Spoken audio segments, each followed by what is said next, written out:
Lindale, and we truly believe that Lindale has less snares and less traps, but they still got them, right? No matter where we live, no matter where we are, the world is always trying to lure us in. It's always trying to trap us in and get us to be like them. And so it's just as important as it was for the Israelites to separate themselves to make sure that the inhabitants of the land weren't an influence on them. It's the same thing for us today. And it's such a great lesson that we need to keep in our minds, that we shouldn't be co-inhabitants with people that are going to lure us and trap us into sin as well. So, chapter 2 now in Judges, Joshua has passed away. And because of his passing now, you have Moses who's gone, you have Joshua who's gone. And these are two great leaders that the Israelites have leaned upon, that God has leaned upon to guide the Israelites. So now they're in need of new leadership. And if you will, look in chapter 2 there of Judges. We'll see why they are in need of such leadership. There in verse 10 of chapter 2, it says, "The whole generation was also gathered to their ancestors, and after them another generation rose up who did not know the Lord or the works he had done for Israel. And the Israelites did what was evil in the Lord's sight. They worshipped the Baals and abandoned the Lord, the God of their fathers, who had brought them out of Egypt. And they went after other gods from the surrounding peoples and bowed down to them, and they infuriated the Lord." So we see here the beginning of what the book, the material points out as the sin cycle. And so the Lord here will raise up judges to help with that. What is the sin cycle that the book points out? The book has four basically steps. They all start with S. Anyone know? Sin. What comes before supplication? Suffering. All right, then supplication, and then after supplication, salvation. All right, so keep that in mind as we continue the study of that cycle.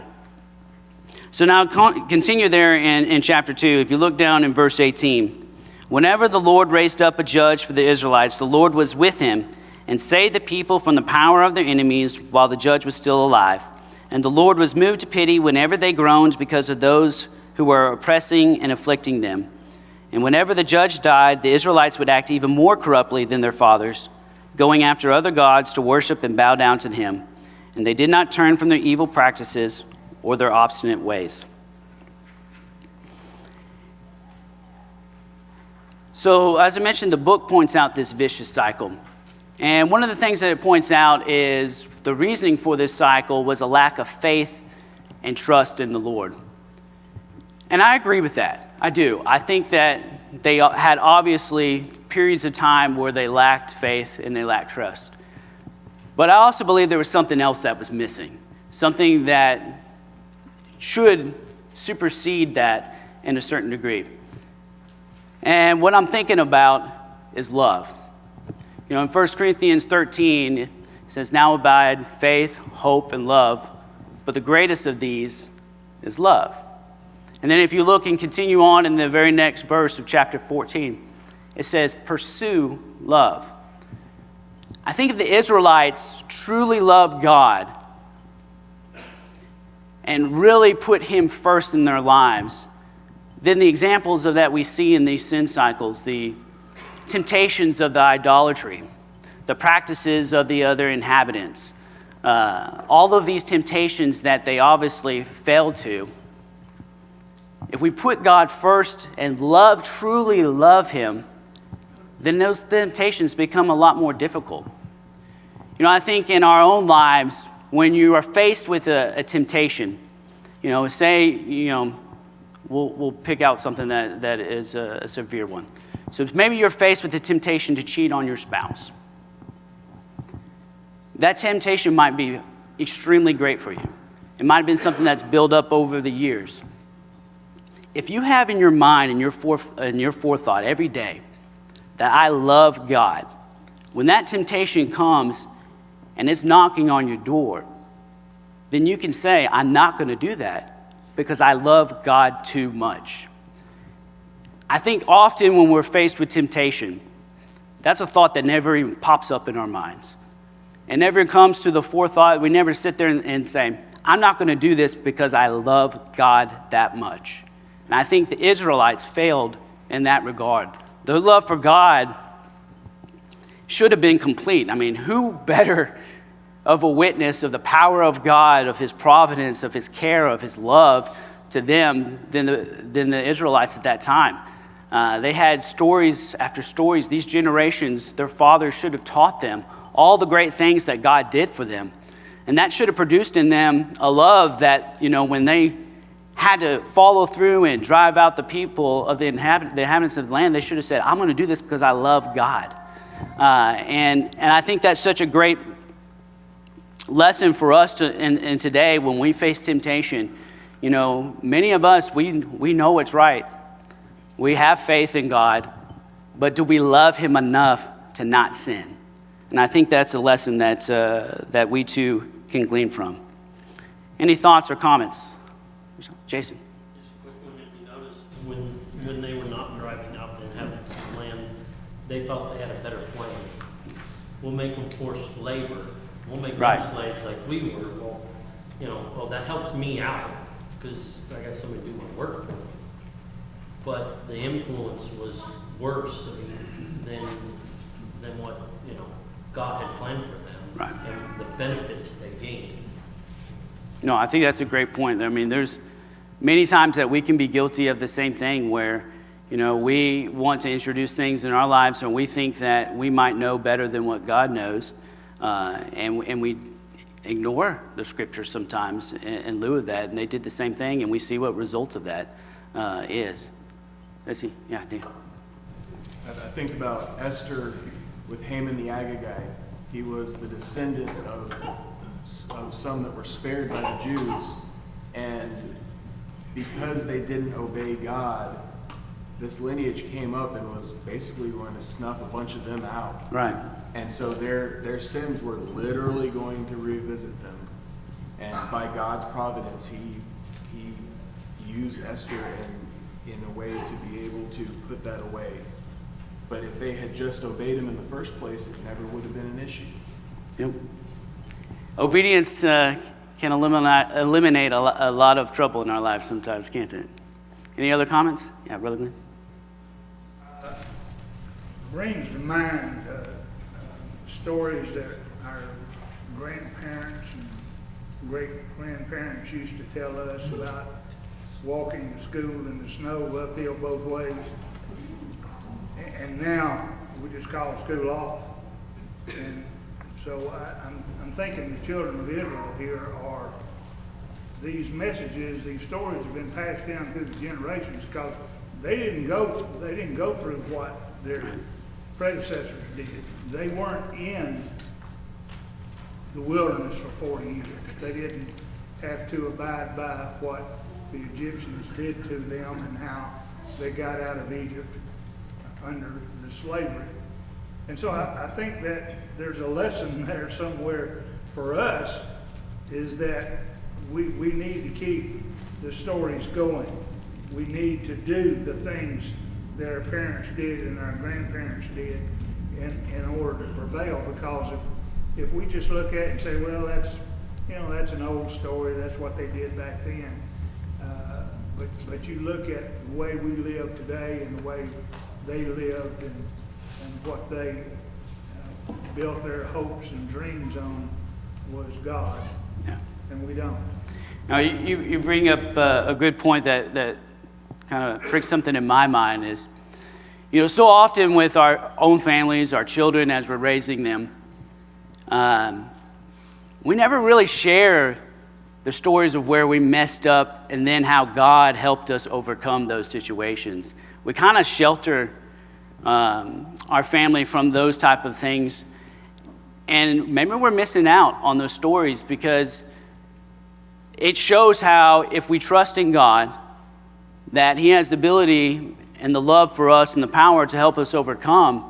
And those should be stories just like the Israelites should have passed down that instilled that love in our children. Maybe we're missing out on those opportunities too, and not teaching our kids like they should have been doing as well. Yes, teacher. It's also true of church family, just in general. You know, Absolutely. We don't sometimes want to share. Yeah. My life's perfect. How about your life? Yeah. Yeah. We fail a lot in that, don't we? Any other comments? So about how long did this cycle of sin last there in the Judges? And you might remember the period of time that the Judges covers.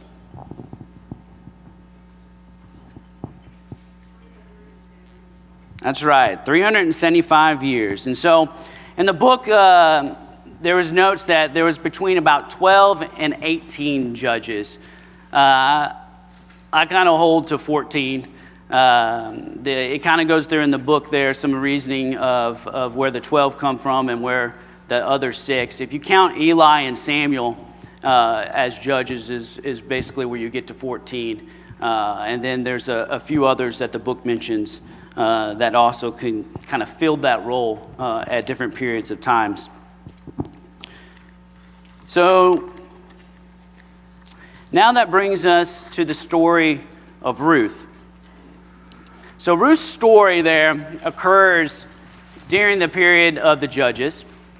It's believed that her story kind of begins around 1294 BC. That would have put her during the same period of Eglon, mainly because when Naomi and the family moved to Moab, there was a great famine. And if you do all the lineage math, which I most certainly did not do, that puts it about at 1294 BC when her story begins.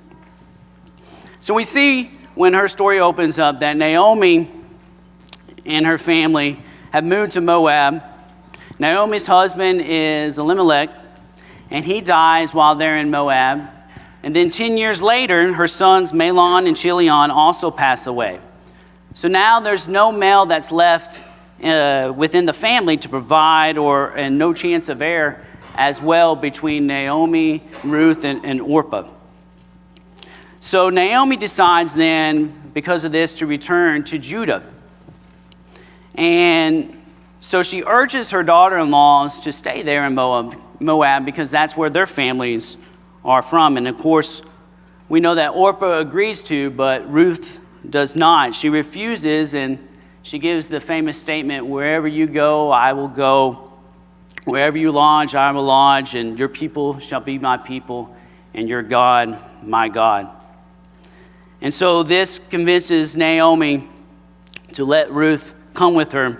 And so they journey together there back to Bethlehem. And so once in the land, they now have to provide for themselves. They have no male to work or to glean from. And so it's time for the barley harvest. And so Ruth then goes to glean barley from a field, and unknowing to her, the field that she chooses is a wealthy kinsman of Elimelech, who is Boaz.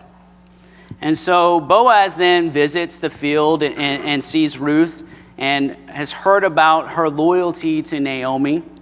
And so he instructs his workers to watch out after her, to protect her, and to also leave additional grain for her to glean. So Naomi, then being the good mother-in-law that she is and watching out after Ruth, advises her to go to the threshing floor one night when Boaz is winnowing his barley, and she tells her to wash and prepare herself.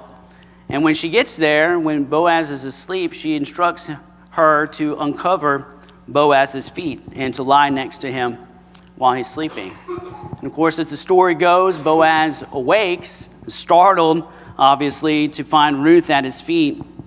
And then she asks him to spread his robe over her, which is a symbolic sign of espousal. It's something that shows that she is willing to be his wife, and also notify lets him know that he can be a redeeming kinsman for her. And so This impresses impresses Boaz that Ruth would choose him because he's much older than her, and she would have other opportunities to maybe be married to much younger men than Boaz is at that time. But Boaz decides then to redeem Ruth, and so he goes to the city gate because there is another kinsman who is closer. And so they discuss it, and that kinsman does not want to redeem Ruth, as we know. And so Boaz then gets the ability and right to do that. And so Boaz then redeems Ruth and marries her, and they father a son. Who is that son? Obed. And who did Obed father? Jesse. And then who did Jesse father? David. If the providence of God doesn't amaze you with stories like that, I just don't know what does. And to even further show that, who was Boaz's father? All right. And who did he marry? Rahab. Pretty amazing that God would watch over two women who were not Israelites, but yet admired their faith and their love that they displayed towards him enough to make them part of the lineage of David and then the lineage of Jesus. It's an amazing story when you think about where those two women came from and what then became of their offspring. Any other lessons that we can learn from the story of Ruth? Don't hate people or plan to hate people if you want to walk down. Do I? Don't try and hate people that you don't like just for doing it. Well, I think you might be confusing Esther with Ruth. Still a good point, though. Definitely a good. I would recommend not hanging anyone, period. That would be my recommendation. Paul. Ruth was a very hard worker, and she was admired for that, and it's a good trait to copy. Absolutely. Hard work always pays off. Yeah, Jason. Naomi had to have something special about her as well in her faith, for Ruth to see that and be willing to follow that. She had to been a very godly woman as well. Agreed. She's really the underlying star in the story, isn't she? Her faith and her character really shines through as well. Any other stories or anything we can get from that? All right. Well, let's go ahead and continue on and move on to Samuel. So the beginning of the book of Samuel opens up with another. I guess I didn't even think about it tonight, but I guess tonight is the story of impressive women of the Bible. It starts with the story of Hannah. And so every year, Elkanah, who is the husband of Hannah, would take their family to Jerusalem to the annual temple feast. And each year, Hannah would be teased by her rival, the second wife of Elkanah, Peninnah. These names tonight are a little tricky. And so the second wife would tease Hannah. And she would tease her because she had children and Hannah was barren. And you can only imagine the pain that Hannah had to bear from that teasing and just the knowledge that she was not providing an heir for her husband. And this deeply hurt her. And so when she went to the temple, she ended up praying and turning to the only person that she knew could help her, God. And she poured out her heart to God. And when Eli the priest saw her praying, she was pouring out her heart in such a way that he thought she was drunk. And Hannah explained to him, no, I'm not drunk. I'm just simply making a petition to God to meet her need of having a child. And just one point from that part of the story, it's up to this point, it's really impressive, Hannah's self-control that she has, both in the situation of that she had to deal with the second wife, and also, here is the high priest accusing her of being drunk. How often do we, when a fellow Christian or someone accuses us of something, what is our natural reaction? It's to get defensive, right? We're going to put up a wall immediately. How dare you think that about me? But Hannah, throughout this whole story, she doesn't do that. She has self-control. She says to Eli, no, I'm not drunk. I'm just praying to God. And so Eli's then, his response to her is to go in peace. And so Hannah, believing Eli at his word, went home with her husband. And as the story goes, she was able to conceive. And if you remember in her prayer, she promised God that if he answered her prayer, that she would give that child back to the Lord. And so now she has a child, Samuel, and she has made this promise, and so she decides to uphold that. And so she takes care of Samuel until he is weaned. I'm not a mother, obviously. Even in this day and age, I would never want to be a mother. But there is something that's undeniable of a connection between a mother and their child. And to want something so bad that you would be willing to give up that child in service to the Lord, and then to have the integrity to see that through, to me is beyond belief. I'm amazed by that. I don't think that is something that I could ever do in my life and give up a child in that way. But she did that. She loved the Lord that much, and she respected God and respected the office of service that Samuel would be having, that she kept her word just as God kept his to her. And she weaned Samuel, and of course, as we know, brought him to the tabernacle there and was under the tutelage of Eli. And so as the story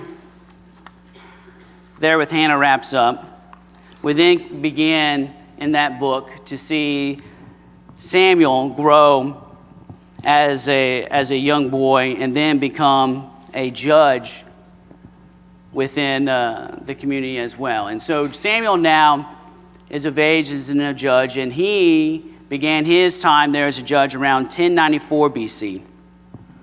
And Samuel was a little bit different. He was recognized as both a judge and a prophet. And later on in the book of Samuel, we have not just him as a judge, but him as also beginning the time period of the kings, anointing both Saul and then also of David. So if you will, before we move on and finish up with the questions, let's look at one more point here in 1 Samuel. If you will, go to 1 Samuel chapter 8.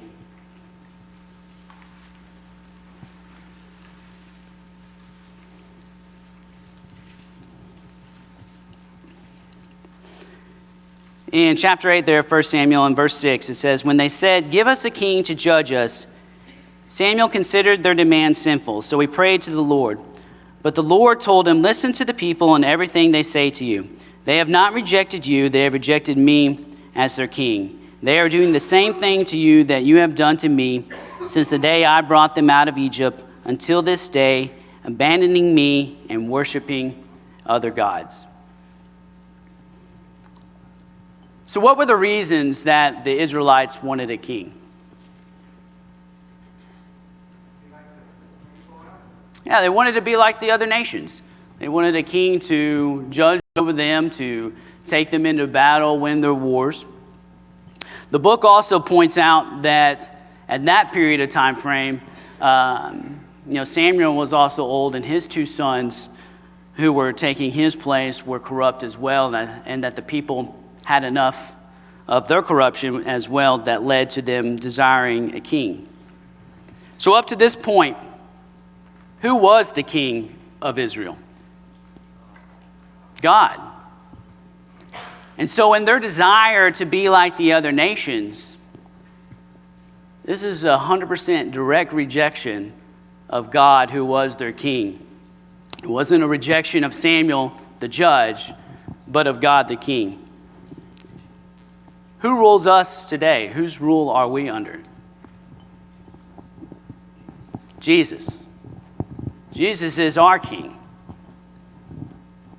So if Jesus is our king, then we too need to be very careful that we have respect for his authority as well and not reject him.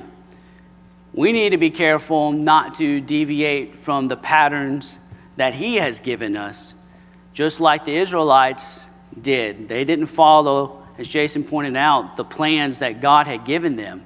And that led to sin and disobedience and, in the end, destruction of their people. We too, in that same way, we need to be careful.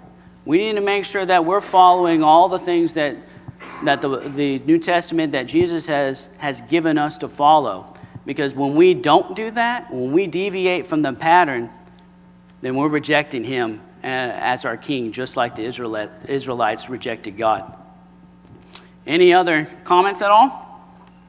I have one, but it's Yes, ma'am. a little bit off. But we look at this, I mean, Samuel was under Eli. Samuel saw Eli's sons do what they did, and Eli died for it, and then Samuel had to take over, and then his sons were part of the problem here. But he didn't get punished that way for what his sons were doing, but his the judgeship ended. That's right. Because of his sons. So it seemed like he would have learned a lesson from Eli. There is a long history of good fathers and bad sons there, isn't there? And it's a good, we can take from this like information, but we can still apply a lot of the old law problems to our lives, that you're responsible for your children. 100%. And fathers have to raise them in the Lord, or there's going to be consequence, and there were consequences here too. No, I agree completely. Yeah, if you haven't done it in a while, the book of Judges itself is a great read. A lot of stories and characters that we today could certainly learn from. So we just got a few minutes here. So on page 21, let's go over the review questions real fast to end up the class here. So number one, why is the fourth book called Numbers, and what is that book about? Anyone? Well, Numbers because of the census, and it's generally about the time after they left Mount Sinai to the time that they got to the land of Canaan. All right. Number two, why did the Israelites travel in the wilderness for 40 years? Yeah, lack of faith in God to conquer the land, right. We'll skip over number three for time. But number four, why wasn't Moses allowed into Canaan, and who led the people in his place? Somebody God struck the rock, the water, so to speak. That's right. He struck it instead of speaking it and broke faith basically with God for failing to treat him as being holy. And who took his place? Joshua. All right. Number five, what are the famous words of Joshua in chapter 24? That's right. Number 6, after the conquest and division of the land, was God's land promised to the Jews fully fulfilled? Yes, his promise was fulfilled. All right, number 7, what 4S cycle did Israel go through over and over during the time of Judges? Sin, suffering, supplication, and salvation. All right, and number 8, why did Israel demand a king in the days of Samuel?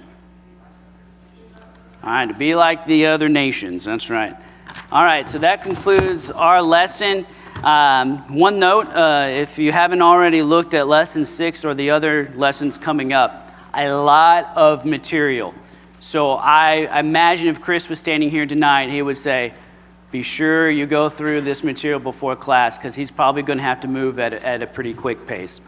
All right, thank you for your comments and attention tonight.